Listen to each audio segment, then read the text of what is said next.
Hello Fly Nation and welcome to the Freestyle Your Life podcast, the one and only podcast inspiring you to live your authentic greatness while teaching you that less is more. I'm your host, Zimmermann, and I'm on my mission to help you to be the hero you were meant to be and to live what you came for in life and in business. Remember, the quest we came here for is to discover our true nature, explore our potential and share it by living. My dear Fly Nation, please help me welcome my today's guest on the Fly Freestyle Your Life podcast on episode number 11, Rachel Kaplan. Rachel Kaplan, MFT, is a psychotherapist in private practice and the founder and host of the podcast The Healing Feeling Shit Show, a transformational course guiding adults to learn feel their feelings like they poop, an emotional potty training for grown-ups. She has been studying the healing path for 25 years. If you have self-doubts or feel anything like unworthy to gain success, this is a must-listen episode for you. Be curious for Rachel to reveal how you can start to heal your core wounds. She describes specific strategies for moving emotions of different varieties such as anger, sadness, fear and shame. I wish you lots of fun and new tips and inspiration. Let me bring Rachel up for you now. So I was so excited to talk to you because you are doing the same procedure as I'm doing, right? We're setting up the podcast and all these things there, and it's pretty amazing and fascinating and sort of challenging also, right? I have already done, it's certainly all those things. It's a ton of work. I've already produced the first season. And so what I'm in the process of releasing and what you're seeing as far as how it's going is all the first season, which I finished making in January. So I'm just starting to think, and starting to record and edit for the second season. And my second season is going to be more like most people's podcasts or most of the New Media Summit people's podcasts where there's a lot of interviews. My first season is really more of a transformational course. Okay. And so, there are interviews in it. I interviewed 6 of my psychotherapy clients. And so there are quotes woven throughout. Oh, great. And there's it's beautifully scored with music and it's beautifully produced, and there's a poop story in every episode, an actual poop story versus an emotional poop story, but it's a really different model. It's more like a series. And so I think part of what is going so well about it is that, I think with a lot of the conversational interviews or podcasts, if people tune in and they like it, they might enjoy it and move forward, but I'm not sure that everyone will go back. But I'm really encouraging anyone who comes in contact with my content to start at the beginning. Yes. To get the most out of it. And so I do think that that's part of why the numbers are so high. I actually have no idea how it's happening. It looks like I'll hit 20,000 downloads today. Oh, great. Yeah. And Wednesday I'm 6 weeks of it being out. So very exciting. And yeah, it is a lot of work. It is. And it looks like you're doing a really great job from everything I can tell about setting up your success in advance. So I'm sure it will go well. What makes you feel like it? Well, the fact that you have a launch team, the fact that you're doing, outreach, the fact that you're scheduling so far in advance before even launching and creating a stir, looking at things like, advertising. The thing that I did think about, what I tried to do was I tried to see if there was any way to get sponsorship before launching. Yeah. Because my work is so niche in some way, and I live in a place where there's a lot of companies with a lot of money who are also trying to connect technology and therapy. I thought, perfect fit. Maybe they want to sponsor me before it's live. And I learned the hard way that no one gives you money before something is out and you have data on it. So yeah, I mean, and the monetization that we're learning about kind of through the summit and that kind of thing was not totally on my radar. I've been a psychotherapist for 13 years, never really advertising or trying to get sales funnels or anything. So it's new to me. So I'm learning and hustling to catch up. Yeah, but you know what, Rachel, what I think is so exciting is we are sort of, all the people having their own podcast, which is not a lot of, or if you see all the participants, right? It was a small group of us doing the challenge and setting up their own podcast. Most of them just came to get booked, but don't have a podcast themselves, right? Because it's a sort of real, I'm not a techie girl, and for me it's a big technical issue here. So I have my team assistant to set up the funnels and everything, because I don't want to do it. I'm not good at those things, and I don't want to be stuck on all the cameras here, over the camera there and there and there and over there, because of taking it for the video for the summit. Because for the podcast to do audio only, I think is much easier. Like not being dressed, and you can just read from your paper, right? But doing it for the online summit, I need to have it as video. And if some people just don't want to show up and to be seen, and that's for me pretty okay. That's why I said, if you want to, yes, I give you the possibility to show up once and be featured twice. But if you say, no, I don't feel comfortable tomorrow, I have a man, he's doing an amazing job, Peter, but he's so afraid to come on camera. But he's leading a company. But anyway, he's so afraid. And I said, no, Peter, it's totally okay with me. Just come on audio. We do the audio for the podcast, and then later on, he said, he was glad I didn't mean to really have him. I said, you decide, it's your decision. I don't have no problem about it. And then afterwards he came on and he said, well, I'll take the challenge. So that was pretty amazing. And he wants to be on video tomorrow. So great. For me, it's just, anyway, I will have the summit in summer. That was planned even longer than the podcast. Losing my earbuds here. Losing everything. And so I'll be having that. And that's why I'm offering, if you want to show up on the summit also. So it's a different thing if listeners can see us, right? And what we're going to record today goes on the summit. Huh? You're saying if what we record today goes on the summit? Yeah, both. On the pod and on the summit. But if I don't do the video, I cannot put you on the summit. Got it. And that's why. And it's a whole different thing. If listeners can sit there and they see us both besides, it's a different connection, right? They have a face. Of course, I know you because we've met, but somebody out there in the world, he just or she hears your voice and what we are talking about. It's a complete different thing because the visual aspect is into it, right? Right. So what I love to discuss a little bit or to have you shared upon is your work as a help me out here. Psychotherapist. Psychotherapist. Sometimes I just struggle with some words. And being the host of the Healing Feeling Shit Show. So how does this come together, and how did you have the idea? Because the name is just fantastic. Thank you.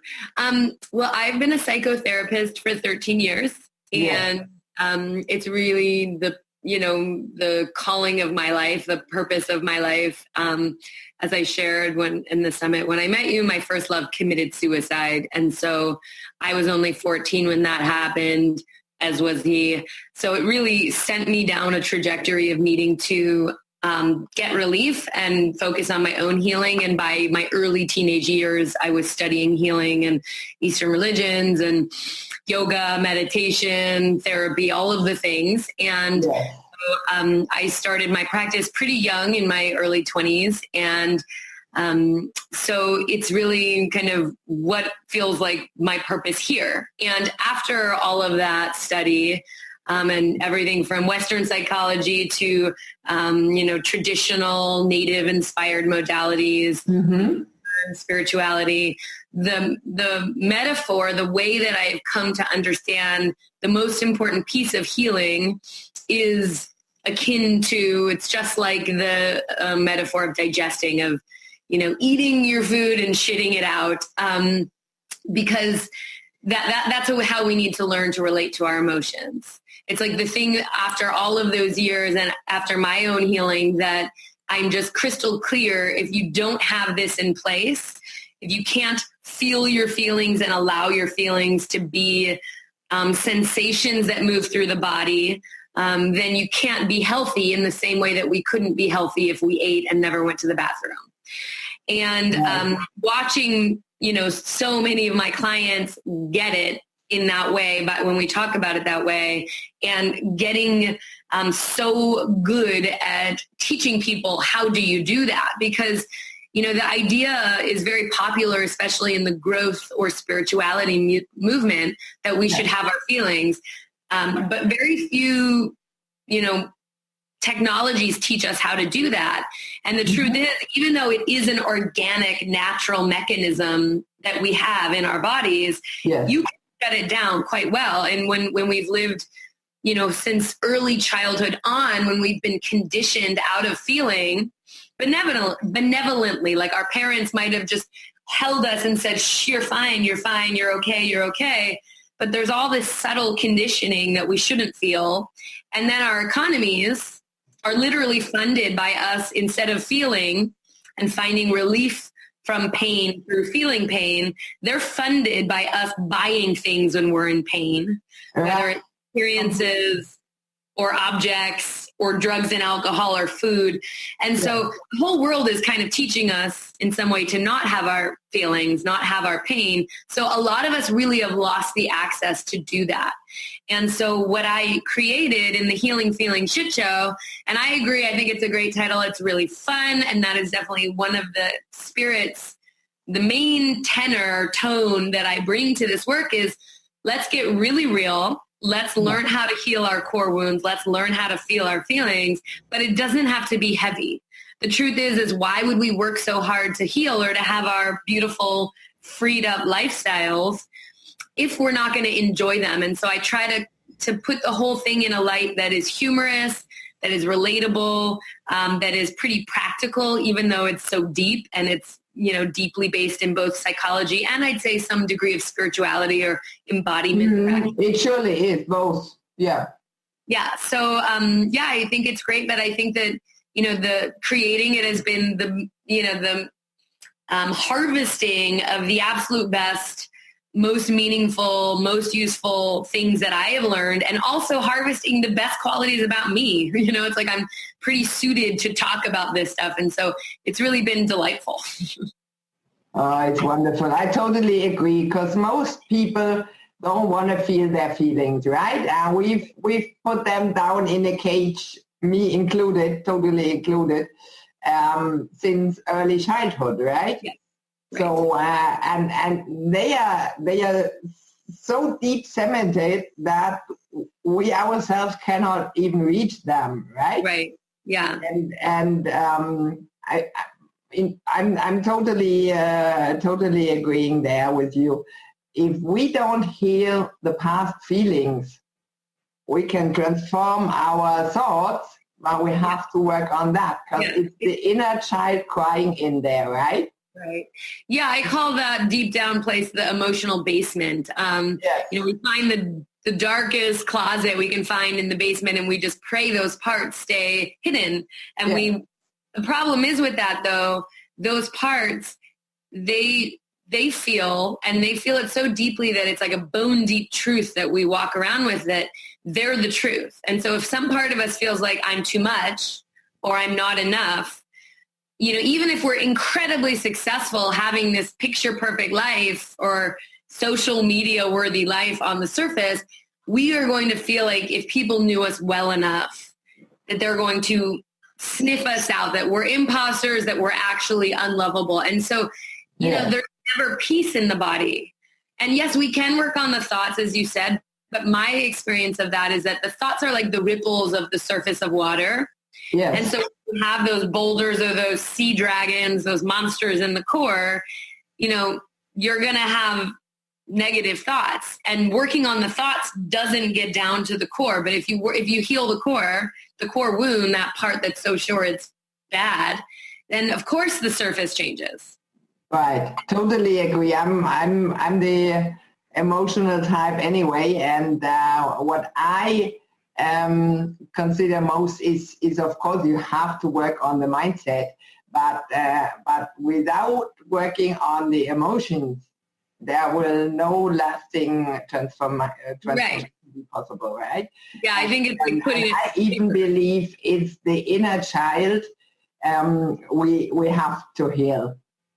So everything what I do, of course, I had great coaching. I still have them, still my mentors, but I did everything for myself first.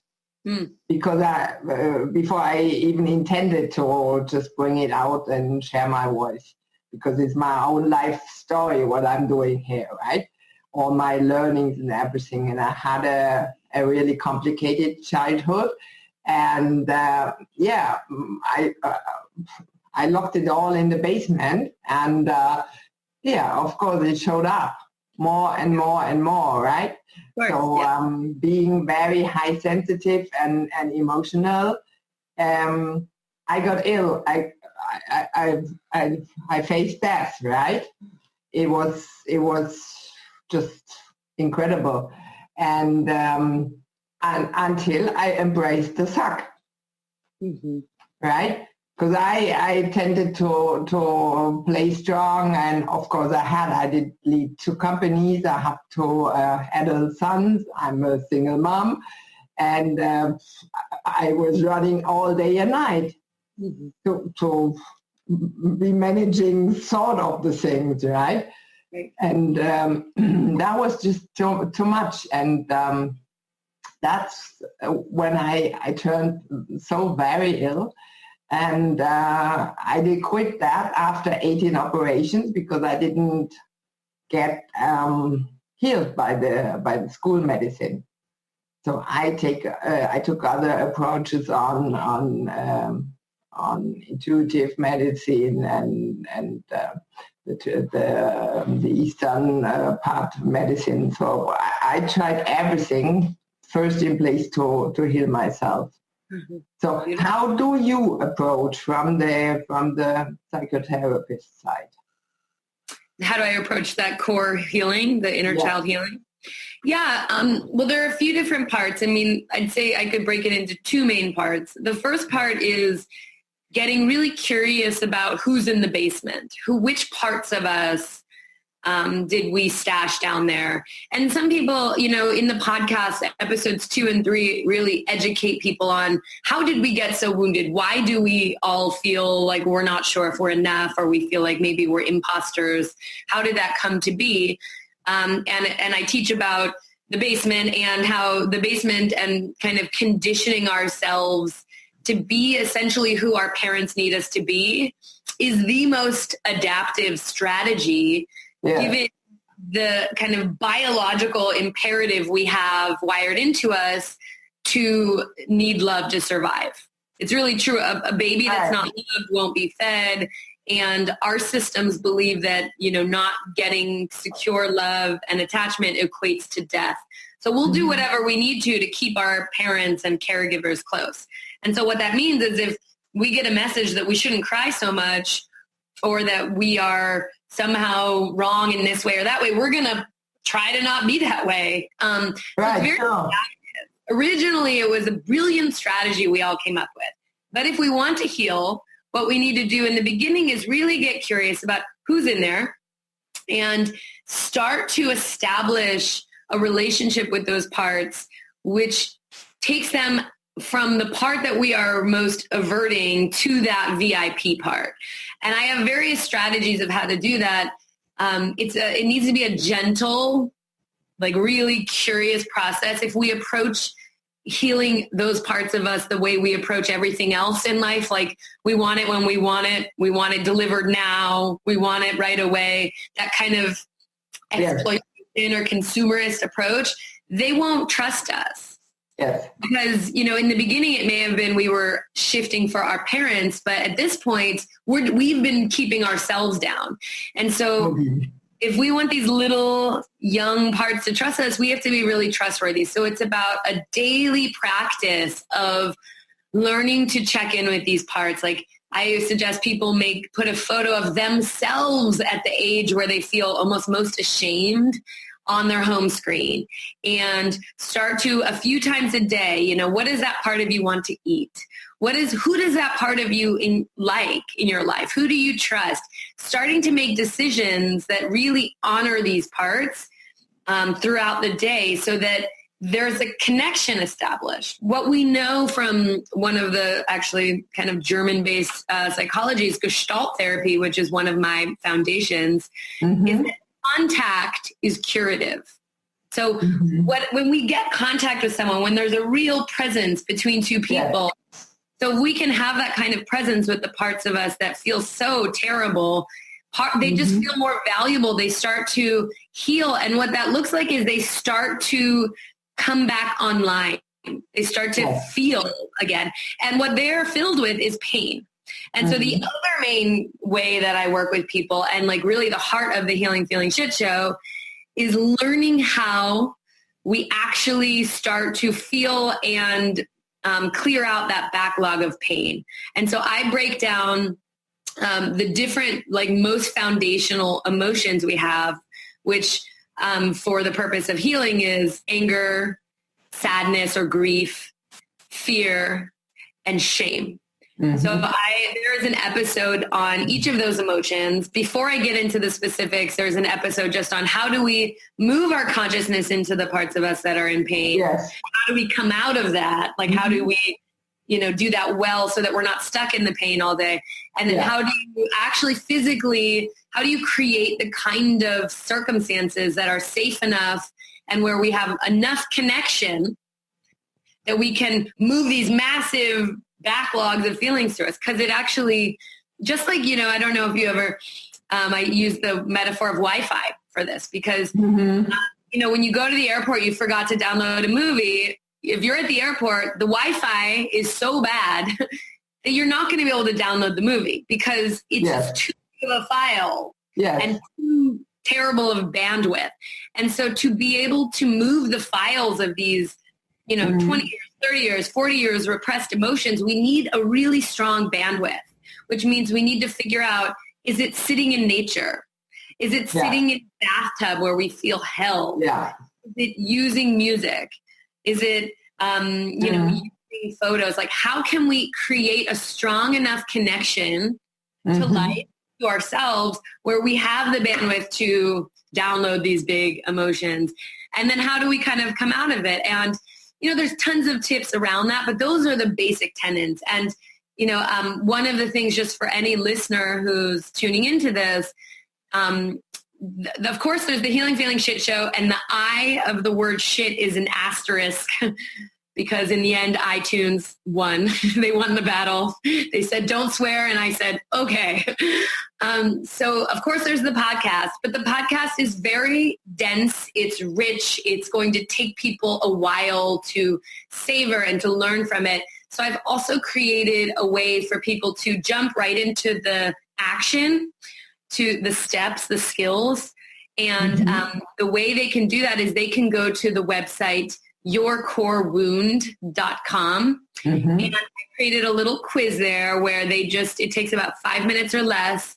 you just rate different statements, and then it will send me your quiz results, and I will email you. I'll see, okay, do you have more anger or more sadness, right. or more fear or more shame?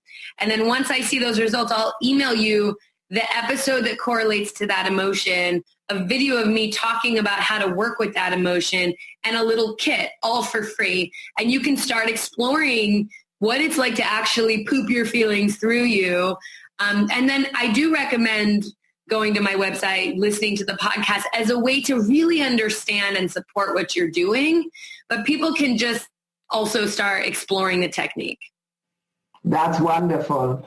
So for the listeners, they might be on the run. They cannot write it down here. I will put it all in the show notes below the video so they can look it up later. Yourcorewound.com. Yes, I will put everything there. So that's very helpful, and thanks for that. Yeah, but just to summarize it, of course, it's what we've taken from mostly the parents, right? The people at our first years being here, but also what we didn't experience, right? So I didn't experience any confidence because the situation with divorced parents was just like terrible, right?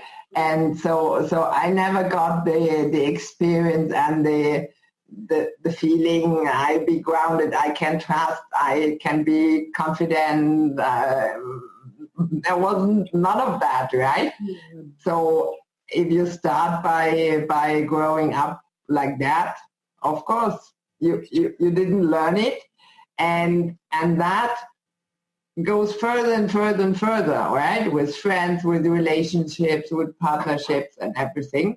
Because confidence is a foundation, right? And this really sums up after so many years, and that's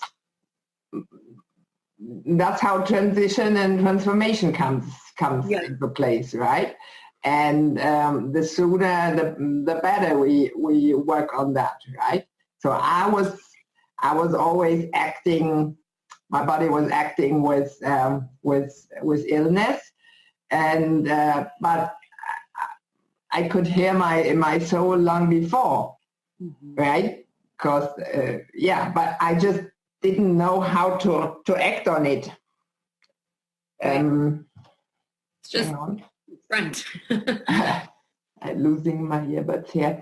I just didn't know how could I act on it, being a single mom and leading the company, and how could I work less? I just couldn't manage, right? And that was the thing. But after all, this led to total illness because I didn't listen earlier. And I totally crashed the wall, right? And about the feelings and the conditions evolutionary we got, I just I saw it very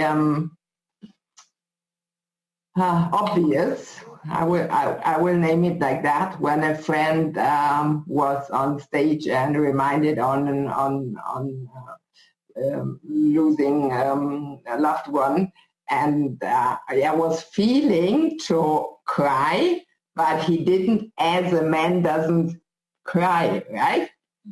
It's still like that. I believe, for my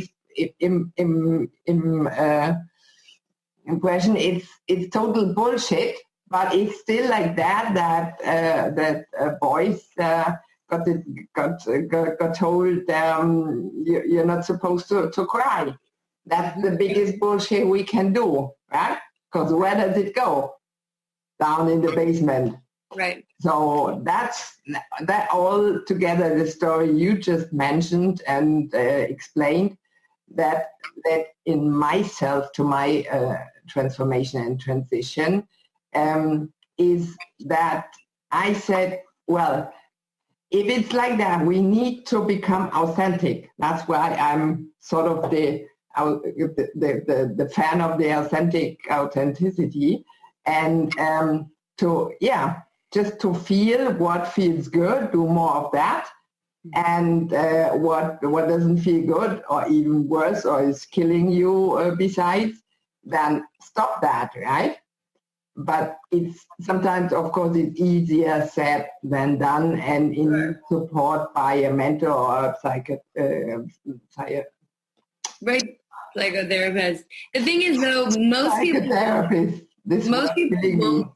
most people won't feel like the emotions and coming into their experience of pain feels good. So I agree with you. We need to be authentic. We need to do the things that feed us. And my goal is that to get people to a place where they really are. If you do this healing work, you can really be yourself and be strong enough to be yourself, you know, and quirky self, the self that might not fit in, the self that, you know, has all the parts of you, not just the ones that your parents accepted or society accepts. But I do think that, you know, the reason that we're so sick as a world, as a culture, modern Western consumerist culture, is that we're so conditioned out of something that isn't comfortable. Like, you know, pain is not necessarily comfortable for most people. I call it intense sensations rolling in squads. So like clusters of sensation, it's in some way you can get to a place where it's not necessarily less pleasurable or less preferable than pleasure, kind of.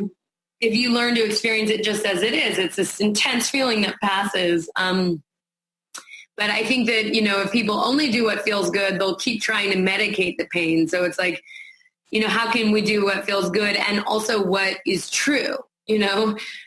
So if you're in pain, you get real with that. And that's the shortest road to not being in pain. Does that make sense? Even if it doesn't feel good in the moment. Yeah, totally. That's why I always say we everything is contrary, right? In the world, in nature, it's day, it's night, it's dark, it's bright, it's up and down. So everything has a contrary part, and that's just how it is. And I believe if we don't if we don't get to know the dark side, how can we really appreciate and approve the bright side, right?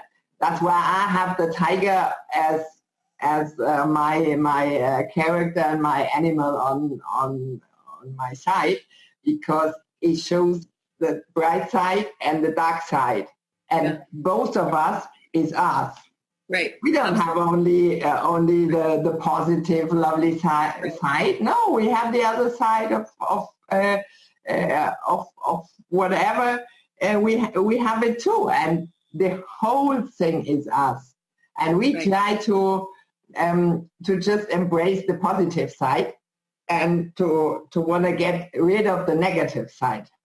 Right. And the more we want to get rid of it, the more it's going to likely take over. Yeah, one other thing you said that I wanted to speak to, you talked about not having confidence or security as a child. And I think that is really a prevalent situation as well. And part of that is because we're so afraid of hurting, life becomes very scary. I mean, it certainly sounds like it was for you when you were little, but every new experience, every person could reject us. Every risk we take could leave us feeling like a failure.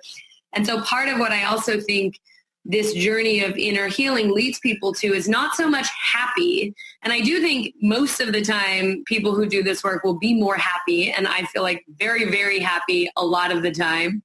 But it's actually the experience of having emotional resilience, which I think is better than happy, because it's that trust that no matter what life brings, I can handle it. And I can move it through me. I can deal with my feelings. I can support myself.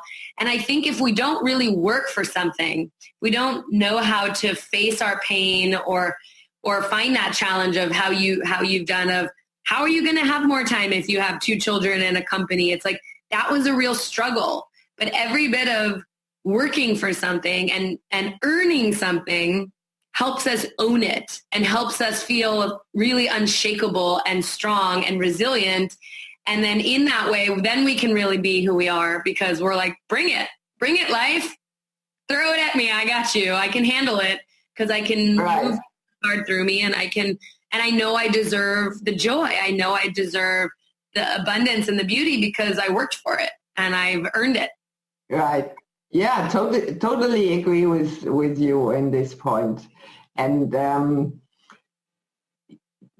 it comes back to the end. Well, what the resilience factor, what you just mentioned. So in the beginning, we sort of discussed how to do the interviews, and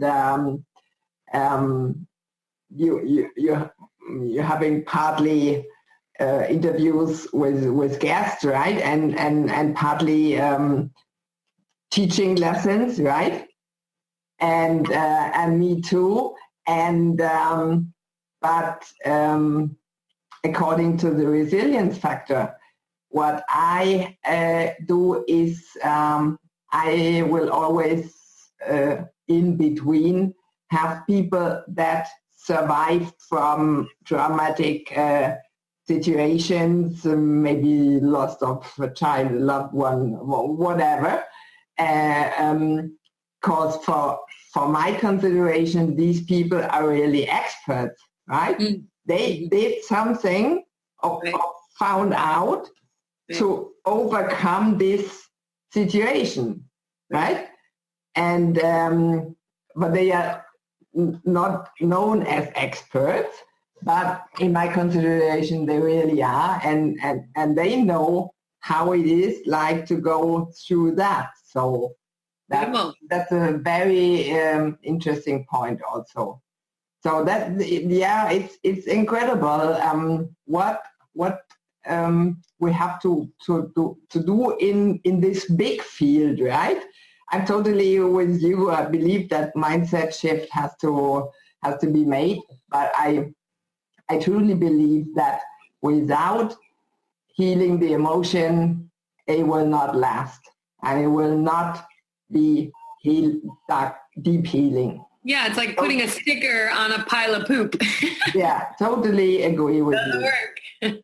Totally agree with you, Rachel, and that's why it's so interesting to just discuss it and to explore what could be done. And for myself, I had the illness part, right? So that's how I reacted on this on the trauma, what has been there. But after all, of course, I wanted to get rid of the pain. That's what you just explained, right? We don't want to experience negative feelings, and we want to get rid of the pain. And I did 1.5 years just detoxing from drugs, from the doctor against the pain, and because they just pump everything inside, because otherwise I couldn't stand it. And after all, the healing was acceptance, was to indulge in it, and in the situation that there might not be tomorrow. And what I did, I was sitting with all the so-called enemies, because they are not enemies, but we don't want to have the symptoms, right? Nobody does. But they are here for us to be a friendly sign for something that is going wrong. Right. Otherwise, they wouldn't be there. So that's a friendly man sign. And if we don't listen for a long time, they get louder and louder, of course. Sure. So I was sitting with all my so-called friends at the heart, every part of the body, at a big conference table. That's how I dealt with it. At a big conference, like in Oval Office. And I had everybody sitting there to make sure I acknowledge them, I hear them, I see them, I was working with them. What can I do for you? What do you want to tell me? And it was a big conference. So that was my approach to finally, after 45 years, listen to my parts inside. I wanted to be heard and seen. Yeah. But it was tough. Yeah, it's hard work. I totally admit that. But otherwise, I wouldn't have survived. Right. Yeah. Very strong. So that's and I just, why I'm doing this here is and why did I call it freestyle, or like we discussed your name before? Yeah, it's totally what it is. And freestyle is sort of my own creation because it's coming out of sport, but it means to break free from what your body or your mental health and physical health or emotional health also is showing you what is not going in the right direction, to break free from whatever this is. Everybody is reacting in a different way, right? But and to restyle life at own terms, because so many people are just, they are dictated by others. They are living other people's lives, right? And still do in adult age. Of course, we have to as children, nearly everybody of us. But nowadays we could step up and say, well, I'm going to break free from, could be marriage, in my case, whatever it is, could be a work place or whatever. And getting dark here now. And get the healing from being yourself, stepping into your own greatness and being yourself, and not trying to fit into whatever other people might think Rachel is, right? For me, Rachel is, I was, when I saw you, I was, I'm the feeling person, but I felt she's totally authentic, right? If there's something she doesn't like, she's gonna step up and say, and if it's bright, we are very similar in this case, that I can feel to express the emotions, but lots of people aren't. Right. Yeah, and it took a long time to get strong enough to be the person I am. I mean, it does require, it's easy to look at people and think, oh, they have it so easy.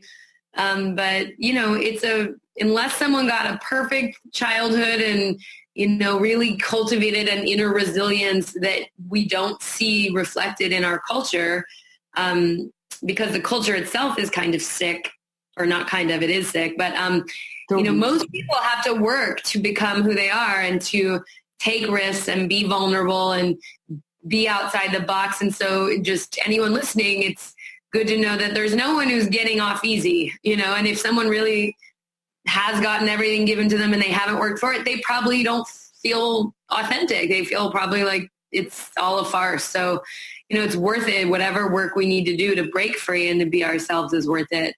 Yeah.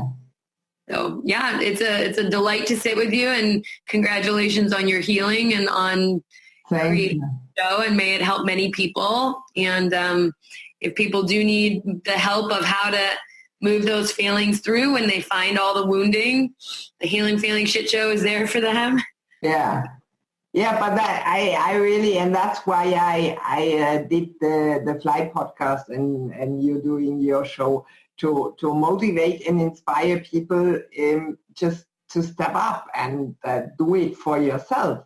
You may as well. Not for you, but we are all responsible for ourselves, right? And in so many cases, I see women like sort of my age, around 50, and the kids are out of the house because almost 20 or whatever, and maybe their husband too, or it's not like in the first days, right?